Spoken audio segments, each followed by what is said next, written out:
நேயர்களுக்கு வணக்கம். இன்றைய மதிய நேர பிரதான செய்திகள். முதலில் தலைப்புச் செய்திகள். ரணில் விக்ரமசிங்க தொடர்ந்தும் சிகிச்சையில், உடல்நிலை குறித்து வெளியான தகவல். மாணவர்கள் தொடர்பில் கல்வி அமைச்சின் முக்கிய அறிவிப்பு. தபால் ஊழியர்களுக்கும் அமைச்சருக்கும் இடையில் அவசர சந்திப்பு. கொழும்பில் அதிகாலையில் நடந்த துப்பாக்கிச் சூடு, ஒருவர் உயிரிழப்பு.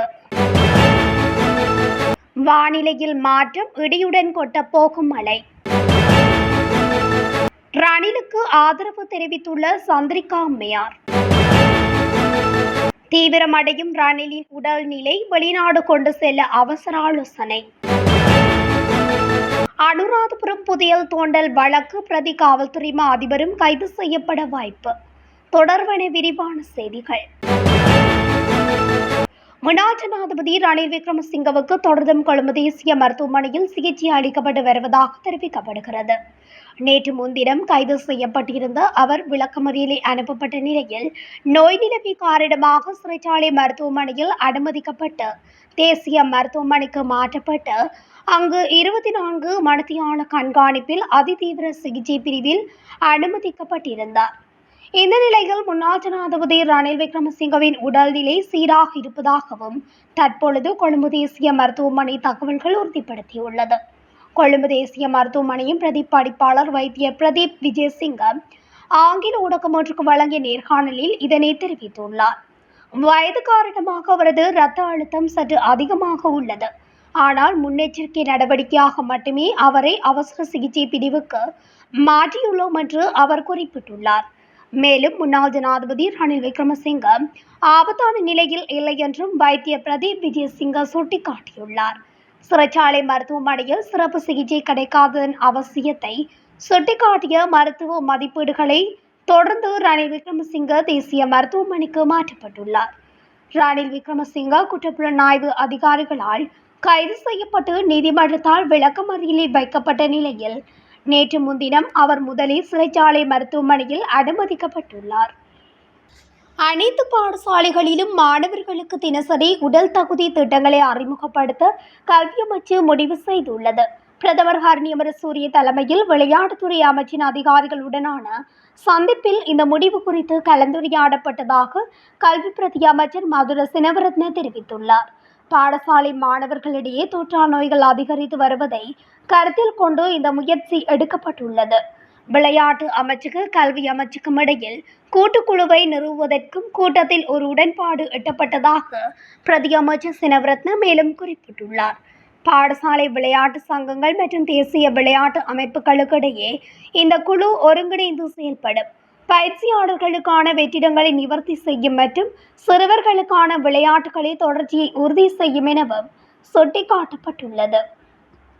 தபால் ஊழியர்களுக்கும் மற்றும் அமைச்சர் நலிந்த ஜேதிசவுக்கும் இடையே விசேட கலந்துரையாடல் ஒன்று இடம்பெற்றுள்ளது.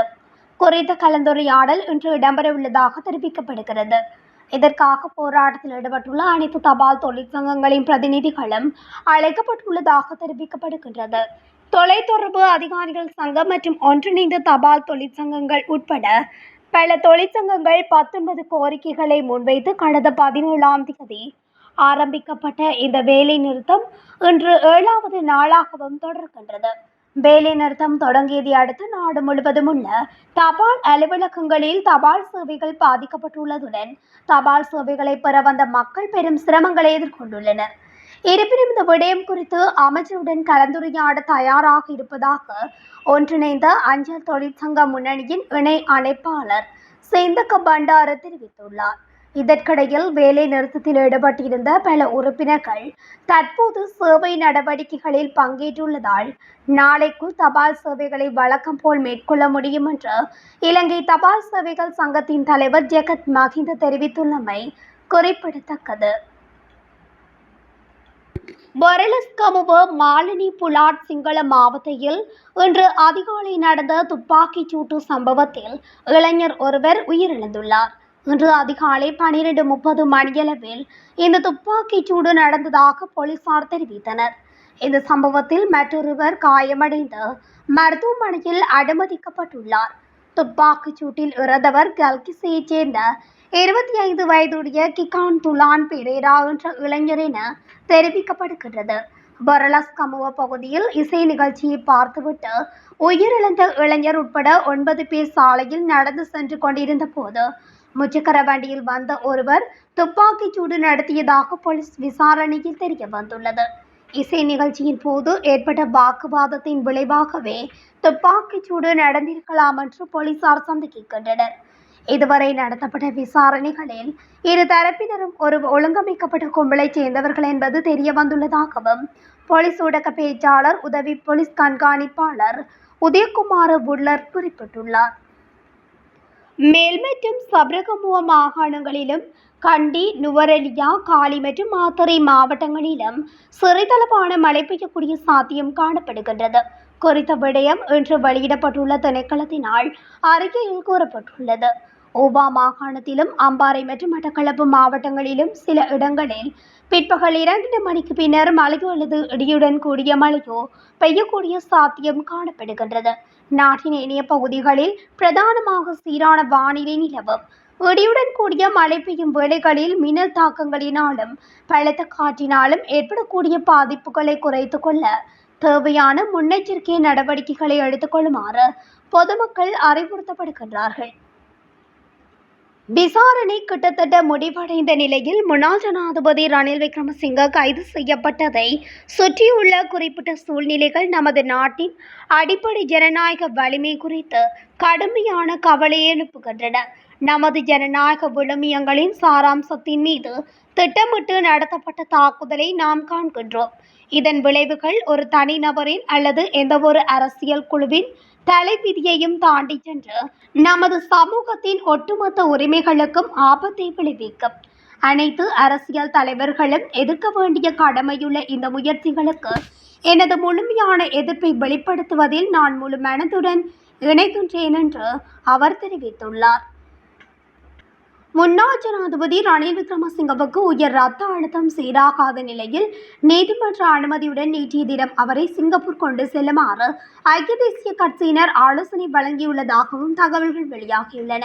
முன்னாள் ஜனாதிபதி ரணில் விக்ரமசிங்க குற்றப்புலனாய்வு திணைக்களத்தினால் 22ஆம் தேதி கைது செய்யப்பட்டு நீதிமன்றத்தில் முன்னிலைப்படுத்தப்பட்ட நிலையில் அவர் எதிர்வரும் 26ஆம் தேதி வரை விளக்கமறியலை வைக்குமாறு நீதிமன்றம் உத்தரவிட்டிருந்தது. அதன்படி வெலிக்கடை சிறைச்சாலைக்கு அவர் கொண்டு செல்லப்பட்டார். பின்னர் நள்ளிரவில் சிறைச்சாலை வைத்தியசாலையில் அனுமதிக்கப்பட்ட முன்னாள் ஜனாதிபதி ரணில் விக்ரமசிங்க கொழும்பு தேசிய வைத்தியசாலைக்கு மாற்றப்பட்டார். இந்த நிலையில் ரணில் விக்ரமசிங்க தற்போது கொழும்பு தேசிய வைத்தியசாலையின் தீவிர சிகிச்சை பிரிவில் கடும் கண்காணிப்புக்கு மத்தியில் சிகிச்சை பெற்று வருகின்றார். இவ்வாறான பின்னணியில் அவரின் உடல்நிலை அதாவது உயர் இரத்த அழுத்தம் சீராகாத நிலையில் நீதிமன்ற அனுமதியுடன் அவரை சிங்கப்பூர் கொண்டு செல்லுமாறு நேற்றைய தினம் ஐக்கிய தேசிய கட்சியினர் ஆலோசனை வழங்கியதாகவும் கூறப்படுகிறது. ஆனால் இன்று கொழும்பு தேசிய வைத்தியசாலை அவரின் உடல்நிலை சற்று குணமடைந்துள்ளதாகவும் உறுதிப்படுத்தி தெரிவித்துள்ளது. அனுராதபுரத்தில் அண்மையில் புதையல் தோண்டிய விவகாரம் தொடர்பில் பிரதி காவல்துறை மா அதிபரும் கைது செய்யப்பட வாய்ப்புள்ளதாக குற்றப்புலனாய்வு திணைக்களம் தெரிவித்துள்ளது. அனுராதபுரத்தில் அண்மையில் புதையல் தோண்டும் முயற்சியின் போது காவல்துறை அதிகாரி ஒருவரின் மனைவி கைது செய்யப்பட்டதை தொடர்ந்து மேற்கொள்ளப்பட்ட விசாரணைக்கு அமைய குறித்த பெண்ணின் கணவரான பிரதி காவல்துறை மா அதிபரும் கைது செய்யப்பட வாய்ப்புள்ளதாக குற்றப்புலனாய்வு திணைக்களம் தெரிவித்துள்ளது. தொலைபேசி பதிவுகள் மற்றும் பாதுகாப்பு கேமரா காட்சிகளை பகுப்பாய்வு செய்யும் போது தெரிய வந்த தகவல்களின் அடிப்படையில் குறித்த பெண்ணின் கணவரான பிரதி காவல்துறை அதிபர் குறித்து முடிவு எடுக்கப்படும் என சிரேஷ்ட காவல்துறை அதிகாரி ஒருவர் தெரிவித்துள்ளார். புதையல் தோண்டும் முயற்சிகளில் இடம்பெற்ற பகுதியில் ஆலயம் ஒன்றில் இருந்த தனது மனைவியின் செயற்பாடுகள் குறித்து பிரதி காவல்துறை அதிபரான கணவர் அறிந்திருந்தார் என்றும் விசாரணைகளின் போது பல விவரங்கள் தெரிய வந்துள்ளதாகவும் அந்த அதிகாரி கூறினார். இத்துடன் தமிழொலியின் இன்றைய மதிய நேர பிரதான செய்திகள் நிறைவடைகின்றன.